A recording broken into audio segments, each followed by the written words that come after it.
All right, I'm going to roll the dice on this one. I'm still using my Hesh Bluetooth headphones and the Bluetooth speaker. Sometimes it feels like it takes the audio a moment to catch up, and hopefully my lips will be in synchronization with the audio this time. And I think last time when I took my headphones off, when I was talking to Dylan, I was still using my headphone microphone, so it janked the audio again, which is my bad. I was thinking about just more of a general video chat today. What's up? What's happening? I'm thinking about going live one of these days and doing the old super chitty chat whole thing, making some money on the tube. I feel like we're at a great, not quite an impasse, but a great pass, a great passage. Like there's a great confluence, conflux of possibility right now with all these fantastic production companies. And I'm talking about particularly Timcast, Babylon B, Daily Wire, The Blaze, and then I Rumble, which of all things, Rumble, Chris, you guys do servers, but like the ability to pay creators to come and just make stuff exclusively for that platform. Minds, which I co-founded, obviously, you probably know that already, but we're at a point now where we need to bring these companies together somehow. And I think that there's floating around, it kind of feels like it's competition or that we're competing. Like, oh, Rumble got a contract with Steven Crowder, who had been talking with Jeremy over at Daily Wire. And it's like, oh, so they got the talent there. And it's like, there is a sort of like a competition to like get the talent, to get the money and get the views right now. But the real process is bringing people together, bringing these networks together in some sort of back end where like users can subscribe and get the package, get all of it that they want at once. And then the money goes through to all the corporations and all the networks, and everybody's benefiting from like these networks of networks. I want to build a network of networks. It's kind of what I'm doing with my company, Inverted Technology, which I haven't told you much about yet, but it's a 501(c)(3) that we're in the formation process of doing, and we build free software, AGPL3 software.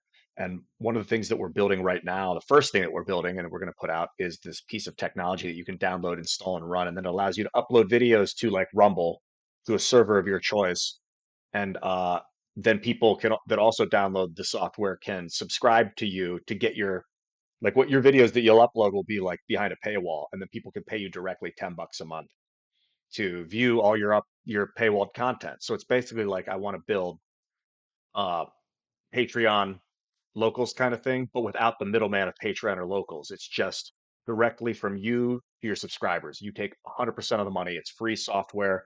Everything is free to use. You can even take the code and make your own version of the software if you want, but it's a gift from me to you, from the world to us. And I'm not the only one. Philip Fisher, the team is incredible that's building it out. Philip Fisher is the chief technologist at Inverted Technology. Brilliant, brilliant man. Philip, I love you. And you're doing exceptionally awesome work. I'm functioning more as the Steve Jobs character in this one, where I sell the product, I talk about the product, I get people excited. I do design, like put that button there. Let's make this color pop over here. I want these buttons to take you over here to these pages. And then Philip does the programming work where he actually goes in and builds the code. And he's not the only one. There are other developers working on it too. And over time, I'd love to introduce you to them. Fantastic team and crew. And I'm very excited. And it may be the beginning of an entrance towards unifying networks, which if you want to compete, and hey, YouTube, I love you too. And you should join our network. And Twitter, Elon, bring it on because I don't want to pay $45,000 a month for your API if I don't have to. I'd rather that you're integrated and interoperable with all these other networks so we can make a mega net. Oh, mega net. But I think that if we want to compete with like multinational corporations, we have to accept that we may not make as much money up front, or that we're going to risk not making as much money up front in order to incorporate this network, this Giga Network, you may call it. Personally, I'm less concerned about the money, although because I believe in the power of networks, and I think that bringing other people up also brings you up. They say a rising tide rises all ships, but essentially, I am the tide, and I will bring all the ships up. That's my plan.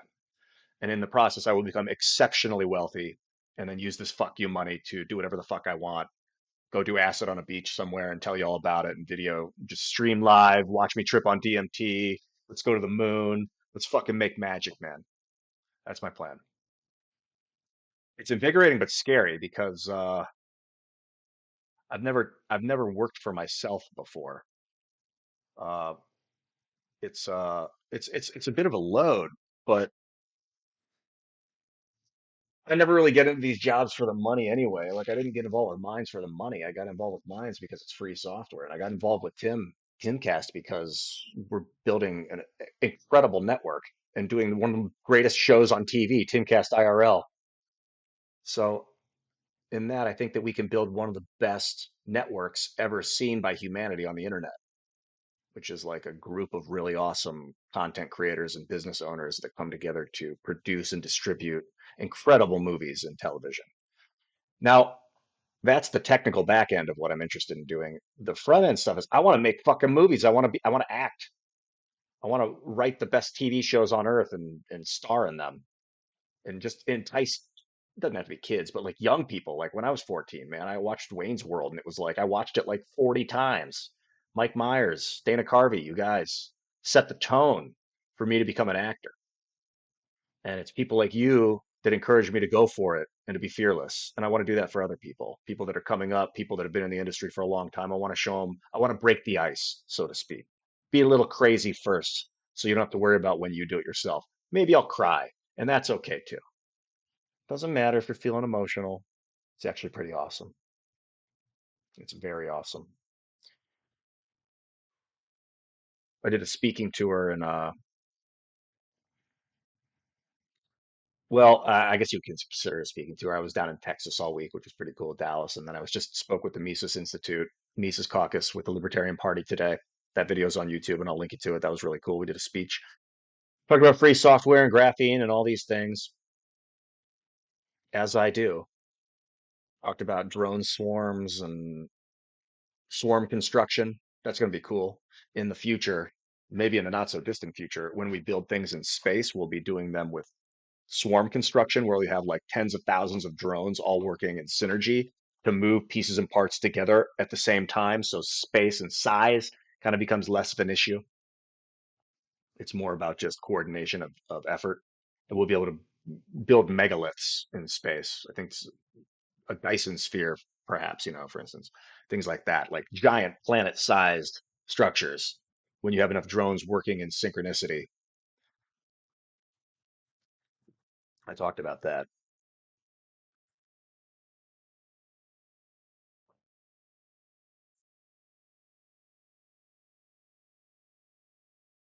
That was the most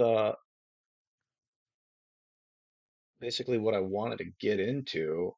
See, sometimes I'll do videos and I'll talk to you, whoever you are, like directly to you, whatever your name is, Joe. Hey, Joe, what's happening? Sometimes I'll do videos and I talk about things and ideas or things or ideas. This is just one of those things and ideas video. Didn't really have anyone to talk to, particularly right now. I think now I'm going to stir up some drama and then talk about that to entice you and keep things going and make things exciting. The world's nuts. The world is crazy, but the world's awesome. And I want to focus a little bit on Ukraine because it's sad. I don't know what to do exactly.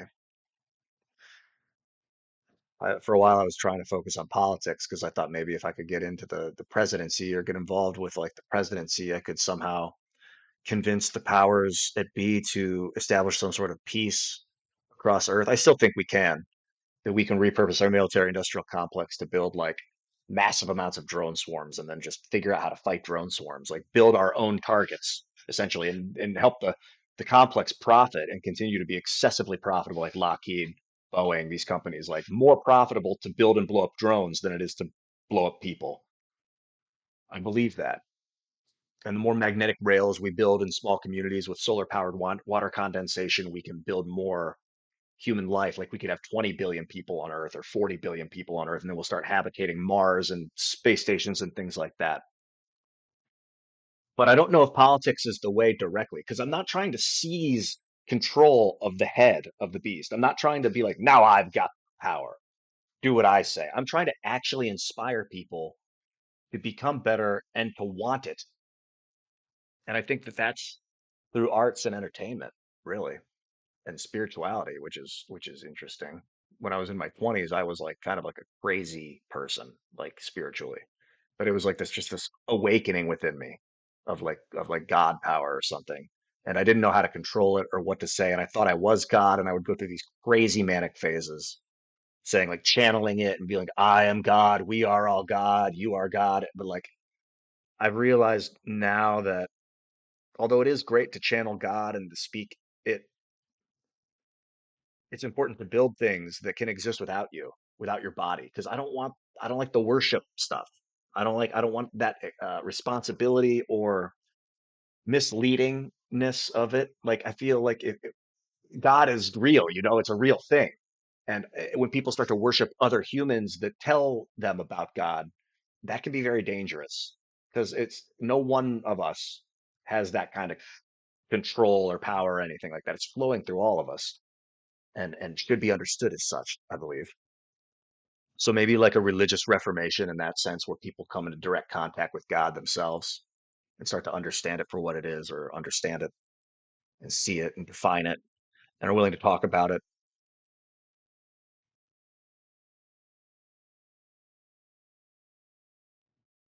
It's almost like, I was gonna say funny to think about, but it's not funny, ha ha. It's like it's really epic. Like whenever I talk about God, I start to get this comfort of like it is all connected. It is okay. It is.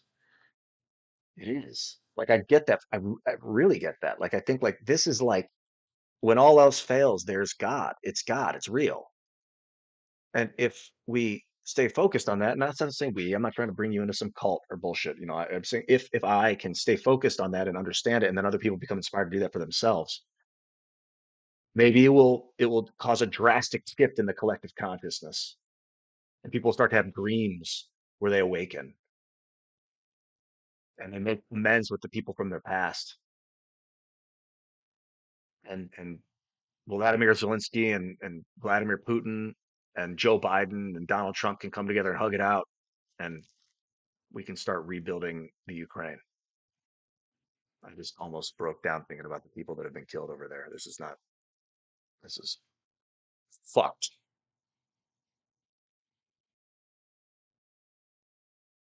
Russians, as far as I can tell, desperately want that trade port Sevastopol in Crimea in order to access the Black Sea, to establish shipping routes and probably increase their GDP by 30%.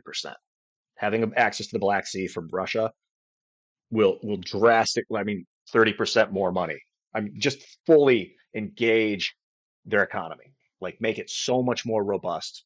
And I can see why that would be scary to the people in the liberal economic order that are trying to, have the anti-Soviet bloc with NATO, and like that are trying to prevent like the crazy Soviet Union communism thing from taking over. But I'm afraid that conflict and combat is the way to exacerbate the derision. But what we really, I would think that what we would need is a trade union between red, white, and blue. That's the Americans and the Federation of Russia, the United States of America and the Russian Federation, the Federation of States, whatever they are. You got oblasts, I think they are in Russia. But like we could make the greatest union on earth. But maybe we all need to know a similar language or something. And it is dangerous to consolidate and centralize power. If we put all of the banking in one place, then if that goes haywire, everything on Earth falls. So it's like having the Chinese Russian bloc, the BRICS bloc, Russia, China, Brazil, India, South Africa, and the liberal economic order bloc of like France and Germany and the United States and England. It at least offers some diversity, a bipolar world instead of a unipolar world. Yeah, bipolar, that usually works out. I mean, honestly, we could probably stand to have a lot more than two systems of economy. And I don't know. I was talking to Jack Posobiec about it, and no, was it Jack? Was it you? No, it wasn't Jack. It wasn't Jack. It was somebody else. And I was talking about if everybody had their own currency, because I was like, well, how do we fix this currency situation? Maybe everybody could have their own crypto. So I was like, that would probably cause more confusion and division in society than all of us having to use the dollar, which has its own pitfalls, of course. You see, they go on to fiat, and then they're now, instead of fractional reserve banking, which was fucked in its own right, it's infinite reserve banking, where the Federal Reserve can print infinite amounts of money and just hand it out. That's bizarrely wicked. I don't like if people are just trying to be like, yo, we don't know what to do. We're just trying to bring the Zeppelin down, but the Zeppelin's full of helium. What are we going to do? I don't just print as much as we can and hope that things work out. Cooler heads will prevail. Better economic strategies will entice and unveil.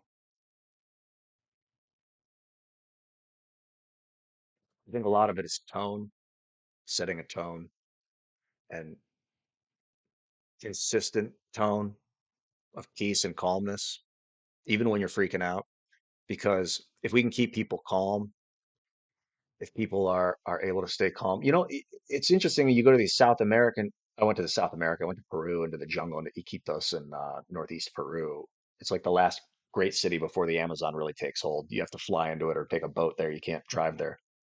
And the people were so happy. The very, very poor people that didn't have running water, that were drinking poop water out of the river, crapping in the river and drinking it. They didn't know. Their stomachs were all distended. They were so happy. So even in times of suffering, if we can maintain the tone and stay happy, and it's not just happiness, but it's fulfillment. If we can find fulfillment within ourselves and our families and our communities without having to reach out for things, so many things. And they did have phones. A lot of them had cell phones. Like they were tapped into the internet, which can bring a lot of like bounty. It gives you a lot of access to the information, which is the beginning of I build a shower? How do I collect rainwater? How do I disinfect water? How do I grow food? These things that you can get that on this. That kind of thing can really help. But you don't need it to be calm. It's diet. I'm convinced it has to do with diet and like medicate yourself as little as possible. I mean, that's not advice. I'm just saying, medicine, I think in general, you use it to cure something and then you're done using it. It's like let food be thy medicine. That was what Hippocrates said. He was the guy that they named the Hippocratic Oath after, like the first doctor or one of the earliest doctors, Hippocrates. Let food be thy medicine. That was his way of being. You can't heal someone that doesn't want to heal themselves. Um, I'm of that vein of existence, and maybe no, not maybe. We can heal ourselves. You hear the squeaking. This video went on for a while, and I hope it was as interesting to you as it was fun for me to make. The unknown is a bit frightening, but also invigorating in that I can't sit back and watch things degrade in the world just trying to take a paycheck and wait. I've got to go out there and craft and create a universe that I want to live in. And so that's what I'll do with my metaphorical blindfold on. Use the force, Luke.